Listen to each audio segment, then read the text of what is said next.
ফিতরা টাকা দিয়ে দেওয়া যাবে নাকি পণ্য দিয়ে দিতে হবে? ফিতরা আদায়ের সঠিক সময় জানতে চাই। ফিতরার টাকা দিয়ে গরিবদের কিছু কিনে দেওয়া যাবে কিনা, তাতে কি ফিতরা আদায় হবে? চাকরির ক্ষেত্রে হিন্দু এবং মুসলিম একসঙ্গে থাকা হয়, আমাদের ইফতারের সময় হিন্দু আমাদের কাজে সাহায্য করে এবং আমাদের সঙ্গে ইফতারের খাবার খায়, ইসলামে জায়েজ। এখানে দেনা পরিশোধ না করে জাকাত অথবা দান সদকা করলে কবুল হবে কিনা? জাকাতের টাকা কি নিজ ভাইদের দেওয়ার সময় মা যদি তাদের সাথে থাকে তবে কি দেওয়া যাবে? জাকাত কি শুধু রমজানে দান করতে হবে নাকি সারা বছর দেওয়া যাবে? প্রিয় দর্শক, এবার চলে যাচ্ছে আমরা প্রশ্নোত্তরে মূল পর্বে। আমাদের ইমরান উদ্দিন জুয়েল জানতে চেয়েছেন, ফিতরা টাকা দিয়ে দেওয়া যাবে নাকি পণ্য দিয়ে দিতে হবে? 3 দিন কি নফল ইতিকাফ করা যাবে? নফল ইতিকাফ একদিনের জন্য হতে পারে, অসুবিধা নেই। আর ফিতরা বিষয়টি হলো যে আসলে ফিতরা আমরা নগদ টাকা দিয়ে দিব নাকি খাদ্যদ্রব্য দিয়ে দিব, এ বিষয়ে যেহেতু মত পার্থক্য আছে আমরা সবাই জানি, তো দুইটা মত পার্থক্যেরই ভিত্তি আছে ভিন্ন ভিন্ন। খাদ্য দেওয়ার কথা যে সমস্ত ওলামা ইকরাম বলে থাকেন, তাদের যে যুক্তির জায়গা সেটি হলো আসলে আপনার খাদ্য দিয়ে নবী করিম সাল্লাল্লাহু আলাইহি সাল্লাম দিয়েছেন এবং তিনি দিতে বলেছেন, অতএব খাদ্য দিয়ে দিলে নবী সাল্লাল্লাহু আলাইহি সাল্লামের হাদিসের উপরে সরাসরি আমল হয়, সেই জায়গা থেকে তারা বলছেন। আর যারা টাকা দিয়ে দিতে বলেন, নগদ অর্থ দিতে বলেন, তাদের যুক্তিটাও উড়িয়ে দেওয়ার মতো নয়।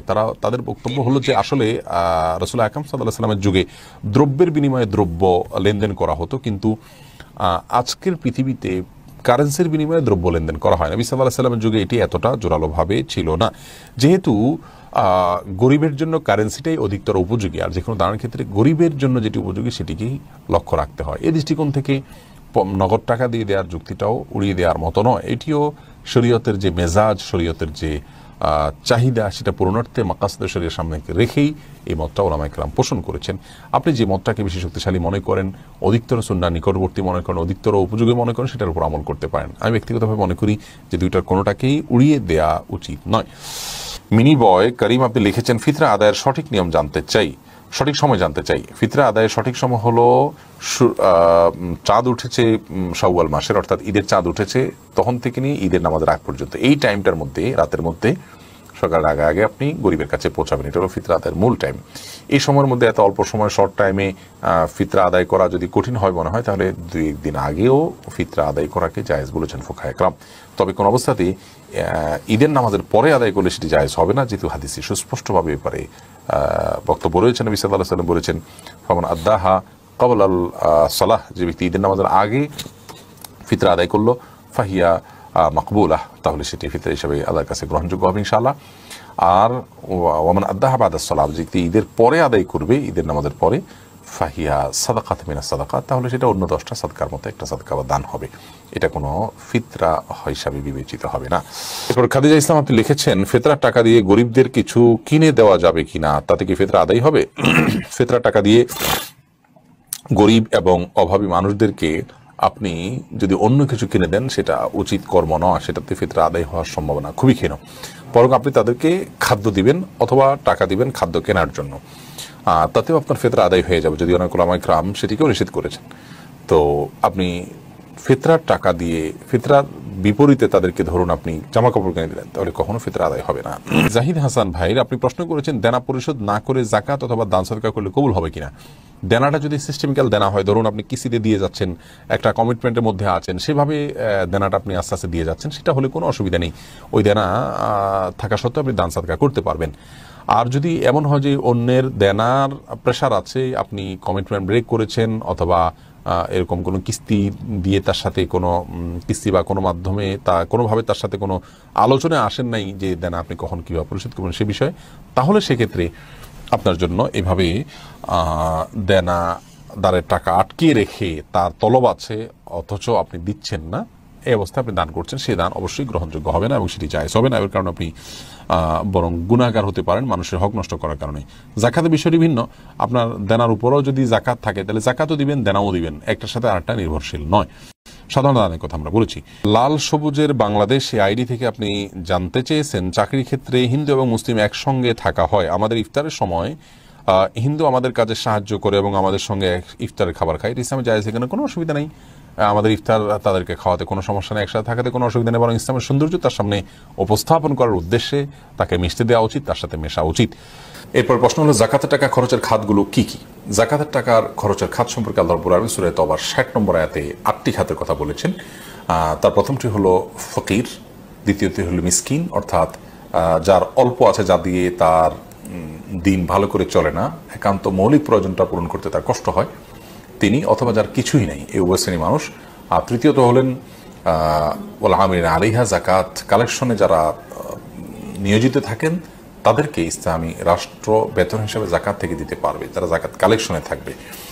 আর ৪ নম্বর হলো ওয়াল মুআল্লাফাত কুলুবুহুম, অমুসলিম যাদেরকে ইসলামের পথে আকৃষ্ট করা প্রয়োজন, তাদের মাধ্যমে মুসলিম মিল্লাহ উপকৃত হবে, তাদেরকে ইসলামের জন্য তাদের সিম্পেথি প্রয়োজন, তাদেরকে জাকাত দেওয়া যেতে পারে। কিংবা যাদেরকে জাকাত দিলে, অমুসলিমদের মধ্যে থেকে যাদেরকে জাকাত দিলে তারা ইসলামের পথে আসবে বা ইসলামের সৌন্দর্য তারা দেখতে পারে, এরকম।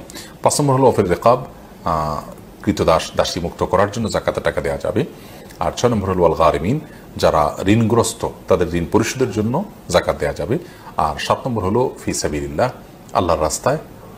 আল্লাহর রাস্তা বলতে অনেক উলামায়ে কেরামের মত হলো জিহাদে যারা লিপ্ত তাদেরকে জাকাত টাকা দেওয়া যাবে।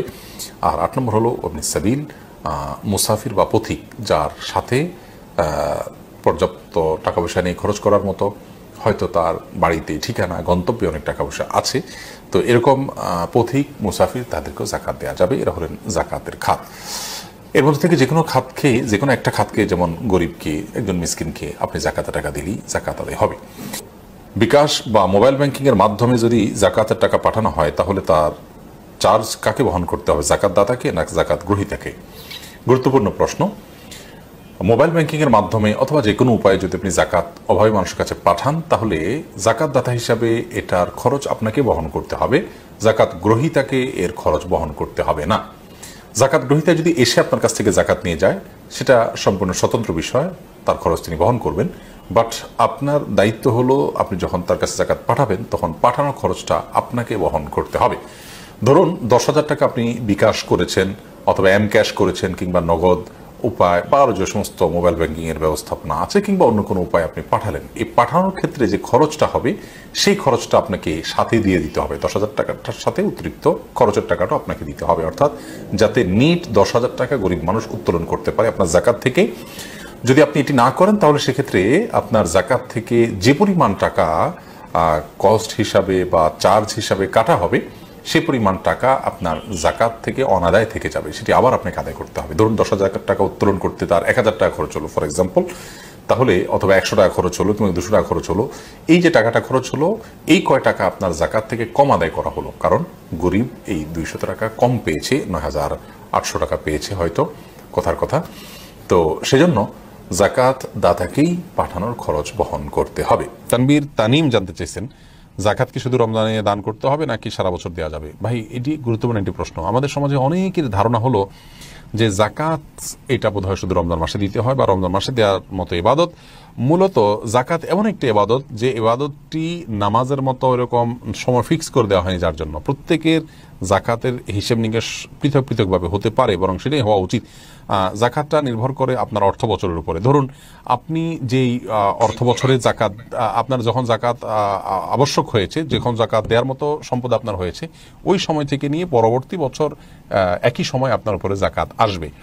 আপনি পরবর্তী বছর ওই নির্দিষ্ট সময়ে জাকাত দিবেন, সেটি রমজান হতে পারে, রমজানের ২ মাস আগেও হতে পারে, ২ মাস পরেও হতে পারে। ধরুন আমার কথা আমি যদি বলি, আমার মনে আছে যে আমি প্রথম জিলহজ মাসে, হজের কোরবানির মাসে আমি জাকাত দেওয়ার মতো টাকা আমার কাছে ছিল। অতএব প্রতি বছর জিলহজ মাস আসলে আমি জাকাতের হিসেব করি এবং এটা আমার কাছে সাস্টেন ছিল এই জাকাতের ফিগারটা। যদি মাঝখানে আবার গ্যাপ তৈরি হয় যে জাকাত দেওয়ার মতো টাকা আপনার নাই, শেষ হয়ে গেছে, আবার নতুন করে টাকা আসে, তাহলে আবার যখন নতুন করে টাকা আসবে তখন থেকে আপনি আবার হিসেব করে পরবর্তী বছর ওই একই সময় জাকাত কাউন্ট করবেন। রমজানে আপনি জাকাত দিতে পারেন, সেটা ভিন্ন কথা, কিন্তু রমজানে জাকাত দিলে ৭০ গুণ বেশি সওয়াব হবে, এটি বিশুদ্ধ হাদিস দ্বারা বর্ণিত হয়নি। বিধায় জাকাতের জন্য রমজান মাসকে ফিক্স করে নেওয়া এটা ভুল। তবে হ্যাঁ, রমজান মাসে মানুষের অভাব অনটন আছে, গরিবরা রোজা থাকতে সুবিধা হবে, সেই সব দৃষ্টিকোণ থেকে রমজানে দিতে পারেন। তাছাড়া এই মাসে ইবাদত বন্দেগীর অবশ্যই এক্সট্রা ফজিলত আছে, সেই হিসাবে দিতে পারেন আপনি, কিন্তু হিসাব করতে হবে আপনাকে তখনই যখন আপনার বছর পূর্ণ হয়। দেখি মনি আপনি জানতে চেয়েছেন জাকাতের টাকা কি নিজ ভাইদের দেওয়ার সময় মা যদি তাদের সাথে থাকে তবে কি দেয়া যাবে? কোনো অসুবিধা নেই।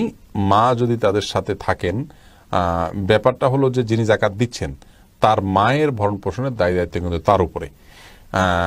মা ছোট ছেলেদের বা বড় ছেলেদের বা যারা গরিব ছেলে তাদের বাসায় হয়তো বেড়াতে গেলেন, সেই ক্ষেত্রে তাদেরকে জাকাতের টাকা দিলেন, আপনার এটা জায়েজ হবে, কোনো অসুবিধা নেই।